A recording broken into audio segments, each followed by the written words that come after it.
¿Qué tal estáis, chavales? Estamos en un nuevo vídeo de FIFA 19 y como estáis viendo hoy os traigo el flashback de Baines. Me estoy haciendo a Figo Icono, pero eso ya lo enseñaré en otro vídeo. Seguramente esta noche, lo mismo hago un directo de jugando Foot Champions o esta noche o mañana.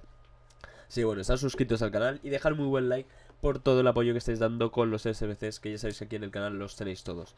Al Carvajal se me pasó, es curioso, pero sí, o sea, no se me pasó, ayer había quedado y no pude subirlo. Este Baines lo mismo, hasta me lo hago, sale por 140.000 monedas. Me gustaría hacerme a Baines y a Carvajal para mi equipo, pero bueno, eso ya lo haré explicando en otro vídeo, así que bueno. Este Baines sale por 140.000.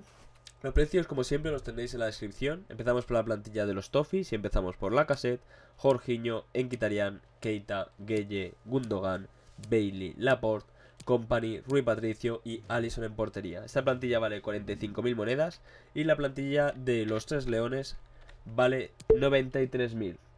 Empezamos por... hace falta uno de química. Os vale con cualquiera de los jugadores que tenga lealtad. Y si no es muy fácil, lo cambiáis a Danilo Pereira o a Dele Alli o a Sterling de posición, que es baratillo y tendré seguro cambio de posición en el club.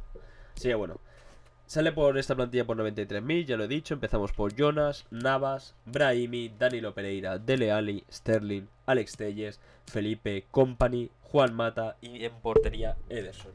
Eso estaría todo, nos dan dos buenos sobres, el de sobre de 45.000 y el sobre de mega sobre de 35.000. Así que eso, dejad un muy buen like si os gustan este tipo de vídeos, suscribiros para no perderos ninguno. Nos vemos en la próxima. Adiós.